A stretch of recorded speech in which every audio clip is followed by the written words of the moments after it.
8 अप्रैल 2017 को एरिक और उसके साथ 5 और लोगों का एक हाइकिंग ग्रुप माउंट हार्वी के टॉप पर जा रहा था। वो लोग टॉप से कुछ ही दूर थे कि एरिक ने सबको कहा कि वो काफी थक चुका है और उसे कुछ मिनटों के लिए आराम करना है, तो बाकी लोग अपना सफर जारी रखें। बाकी के 5 मेंबर्स ने सहमति जताई और एरिक को अकेला छोड़कर आगे बढ़ने लगे।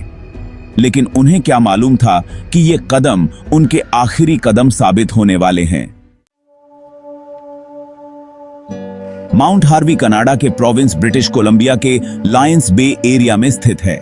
यह माउंटेन समुद्र तल से 5420 फीट यानी 1650 मीटर ऊपर है और इसके टॉप से ब्रेड टेकिंग व्यूज मिलते हैं। इसी वजह से लोग इस माउंटेन के टॉप पर जाने के लिए पागल रहते हैं। इस माउंटेन के टॉप पर जाने के कई रास्ते हैं, लेकिन इन रास्तों से होते होते टॉप तक पहुंचने का कुल सफर तकरीबन 12 किलोमीटर तक बन जाता है। जैसे जैसे आप ऊपर जाते हैं, ट्री लाइन खत्म होती जाती है और हर तरफ सिर्फ बर्फ ही बर्फ दिखाई देती है। आखिरी किलोमीटर बेहद मुश्किल और ढलवा है।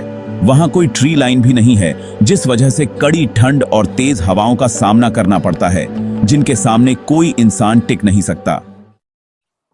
इस माउंटेन के टॉप पर जाने का सही मौसम जून से अक्टूबर तक का होता है, लेकिन ये ग्रुप अप्रैल में ही चढ़ाई शुरू कर देता है, यानी ऐसे मौसम में जिसमें यह माउंटेन हर जगह बर्फ से ढकी होती है और मौसम भी बेहद खराब होता है, जिससे सामने कुछ दिखाई तक नहीं देता। मौसम के हिसाब से तय होता है कि किस तरह के खतरों से निपटने के लिए कौन से उपकरणों की जरूरत पड़ने वाली है। अगर मौसम खराब हो तो इंसान स्नो स्टॉर्म में फंस सकता है, विजिबिलिटी 0 हो सकती है और अगर कहीं गिर गए तो आसानी से 1000 फीट नीचे जा सकते हैं। शुक्र है कि इस ग्रुप के 6 लोगों में से 3 लोग एक क्लब से थे और बाकी 3 दूसरे क्लब से।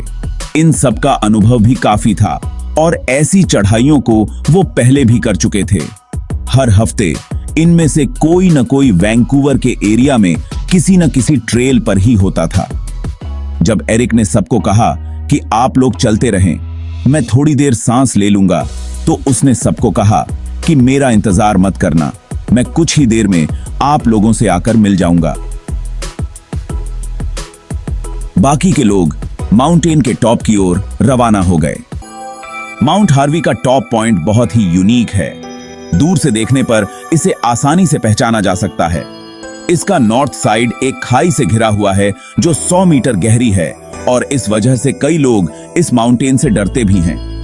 एरिक अभी रेस्ट कर ही रहा था कि उसे अपनी तरफ आता हुआ एक सोलो हाइकर नजर आता है। वह एरिक के पास आकर उससे बात करता है और पूछता है, भाई तुम ठीक तो हो? यहां क्यों बैठे हो? एरिक कहता है कि वो बिल्कुल ठीक है, बस कुछ देर के लिए सांस ले रहा है।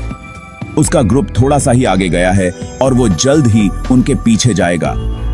इतना सुनकर हाइकर एरिक को गुड बाय बोलकर उसी रास्ते पर चलने लगता है जिस रास्ते पर एरिक का ग्रुप गया था।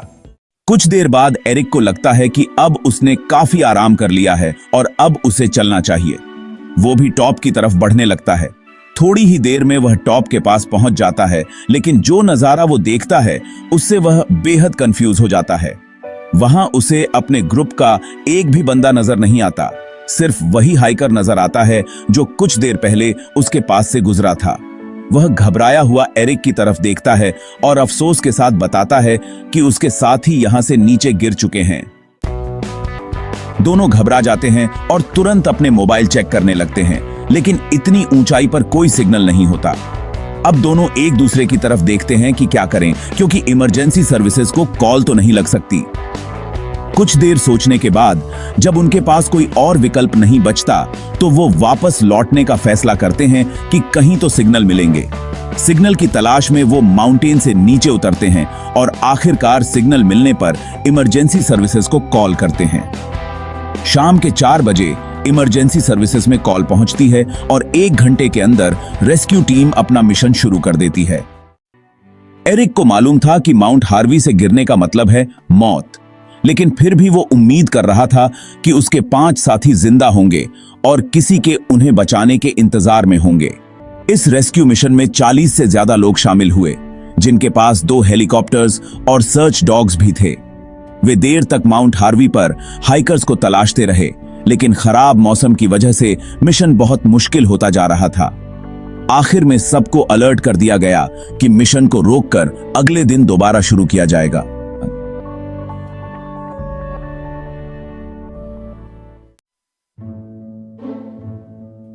अगले दिन दोपहर को 4 हाइकर्स की पहचान की जाती है और उनकी फैमिलीज को सूचना देने के बाद उनके शरीर सौंपे जाते हैं। लेकिन सबके मन में एक सवाल था कि आखिर यह हादसा क्यों हुआ। इन लोगों का इतना अनुभव था, फिर भी यह कैसे हो गया। किसी भी तरह की फॉर्मल इन्वेस्टिगेशन नहीं की गई, क्योंकि माउंटेन एक्सपर्ट्स को अंदाजा हो चुका था कि असल में क्या हुआ है। जैसे ही ग्रुप एरिक को छोड़कर आगे बढ़ता है तो वे लोग एक व्यू को देखने के लिए एक जगह पर रुकते हैं। उस व्यू की खूबसूरती इतनी थी कि सभी रुक गए। तभी ये लोग एक लेज पर चलने लगते हैं जो माउंटेन के नॉर्थ साइड पर ही था और जिसके नीचे सिर्फ खाई थी। इनमें से किसी को अंदाजा नहीं था कि वे किस खतरे का सामना कर रहे हैं। इस समय सब एक चीज पर खड़े थे जिसे कॉर्निस कहते हैं। कॉर्निस असल में एक आइस से बना बड़ा टुकड़ा होता है जो माउंटेन का हिस्सा तो लगता है, लेकिन उसके नीचे कुछ नहीं होता। अगर वजन ज्यादा हो जाए तो यह टूट भी सकता है।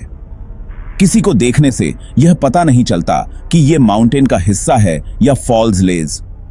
इस कॉर्निस के नीचे खाई होती है और अगर यह टूटे तो बचना मुश्किल होता है। कुछ ही दिन पहले एक पॉपुलर हाइकिंग वेबसाइट पर एक रिपोर्ट आई थी कि हाइकर्स माउंट हार्वी पर जाने के दौरान कॉर्निस का ख्याल रखें, क्योंकि वहां काफी कॉर्निस बन चुके हैं। उस वक्त ग्रुप इस कॉर्निस पर खड़ा था और वजन ज्यादा होने की वजह से बर्फ का हिस्सा टूट गया।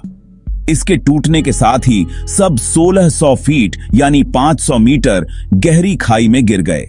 इतनी ऊंचाई से गिरने पर किसी भी चीज पर गिरना जानलेवा साबित होता है। उस दिन बेस पॉइंट पर जहां ये लोग गिरे वहां एवलांच आया हुआ था जिसमें सख्त आइस थी। जब ग्रुप नीचे गिरा तो सॉलिड ग्राउंड पर गिरा, जिससे उनकी बॉडीज टूट गईं। उस दिन एक और हाइकिंग मेंबर जो इस ग्रुप के साथ जाने वाला था, तबीयत खराब होने की वजह से शामिल नहीं हो पाया और उसकी जान बच गई। उम्मीद करता हूं दोस्तों आपको ये वीडियो पसंद आई होगी। ऐसी ही और वीडियोस देखने के लिए हमारे चैनल को सब्सक्राइब कीजिए। अगली वीडियो में मिलते हैं। अल्लाह हाफिज।